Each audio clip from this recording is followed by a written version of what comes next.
बहुत समय पहले की बात है। भगवान गौतम बुद्ध अपने शिष्यों के साथ बैठे हुए थे और उन्हें उपदेश दे रहे थे। तब उन्होंने अपने शिष्यों से कहा, क्रोध इंसान का सबसे बड़ा दुश्मन है। क्रोध करने वाला व्यक्ति खुद को हानि पहुंचाता ही है, लेकिन दूसरों को भी हानि पहुंचाता है। वह प्रतिशोध की आग में जलता है और अपने जीवन को बर्बाद करता है। उनके उपदेश खत्म हो जाने के बाद उनके शिष्यों में से एक शिष्य खड़ा होता है और उसे बोलता है, तू एक ढोंगी है। तेरी बातें मनुष्यों के रहन सहन से विपरीत हैं। तू जो भी कहता है उसे अपने जीवन में अनुसरण नहीं करता और दूसरों को यह सब करने को कहता है। जब उसका वह शिष्य गौतम बुद्ध को उल्टी सीधी बातें कह रहा था, तब भगवान गौतम बुद्ध ने कोई प्रतिक्रिया नहीं दी और वे शांत बैठे थे। लेकिन ऐसे में वो व्यक्ति और भी ज़्यादा गुस्सा हो गया और गुस्से में आकर उसने गौतम बुद्ध के मुंह पर थूक दिया। इसके बाद महात्मा गौतम बुद्ध को गुस्सा नहीं आया और वे शांत थे। उन्होंने अपने चेहरे से थूक को पोंछा और वह चुपचाप बैठ गए। यह सब देखकर उस शिष्य को समझ नहीं आया कि वह क्या करेगा। गुस्से में आकर वह उस जगह को छोड़कर चला गया और अगले दिन अपने घर पहुंचा। जैसे ही वह अपने घर पहुंचा, तब तक उसका दिमाग शांत हो चुका था। दिमाग के शांत होते ही उसे इस बात का एहसास हुआ कि उसने कितनी बड़ी गलती की है। उससे पाप हुआ है। वह खुद को मन ही मन कहने लगा, यह मैंने क्या कर दिया? मैंने महात्मा बुद्ध का अपमान किया है। ऐसा पाप मैं कैसे कर सकता हूँ? मैंने बहुत बड़ी गलती कर दी। मुझे जाकर उनसे माफ़ी मांगनी होगी।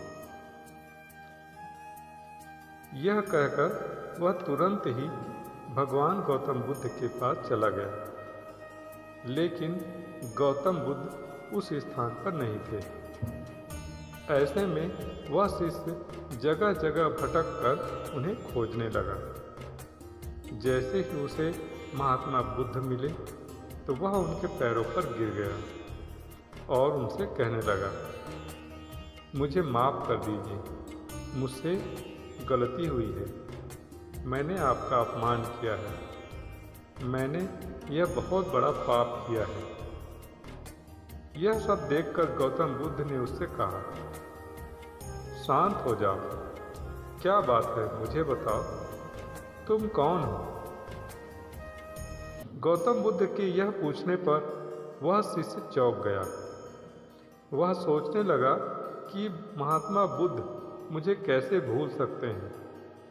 मैंने तो उनका अपमान किया था। यह सोचकर उसने महात्मा बुद्ध से पूछा, मैं वही शिष्य हूँ जिसने कल आपका अपमान किया था और आप इतनी जल्दी मुझे भूल गए? हमें कल की बातों को कल में ही छोड़ देना चाहिए। वह अच्छा हो या बुरा, उसके बारे में बार बार विचार नहीं करना चाहिए। मैं बीती हुई बातों को पीछे छोड़कर आगे चलता हूँ और ऐसा ही हम सबको भी करना चाहिए, महात्मा बुद्ध ने उस शिष्य से कहा। महात्मा बुद्ध की ये बातें सुनकर वह शिष्य और भी ज़्यादा प्रभावित हुआ और उनसे बोला, मैं आज से आपकी हर बातों को माना करूँगा। दोस्तों, कहानी का उद्देश्य हमें ये सीख मिलती है कि क्रोध करना इंसान के लिए सबसे खतरनाक है। यह मनुष्य का सबसे बड़ा दुश्मन है जो उसे बर्बाद कर सकता है। इसलिए मनुष्य को कभी भी क्रोध नहीं करना चाहिए। इस कहानी से हमें यह सीख मिलती है कि बीती हुई बातों को हमें भूल कर आगे बढ़ना चाहिए। अगर कोई मनुष्य अपनी बीती हुई बातों पर ज़्यादा ध्यान देता है तो उसका ध्यान पूरी तरह से भूतकाल में लगा रहता है और वह इंसान कभी भी आगे बढ़ने की ओर विचार नहीं कर पाता। इसलिए हमेशा पुरानी बातों को छोड़कर आगे बढ़ने की सोचें। दोस्तों, अगर आपको ये कहानी पसंद आई हो तो चैनल को लाइक करें, शेयर करें और सब्सक्राइब करना बिल्कुल भी ना भूलें। मिलते हैं ऐसे ही और भी अच्छी कहानियों के साथ। तब तक के लिए धन्यवाद। नमस्कार।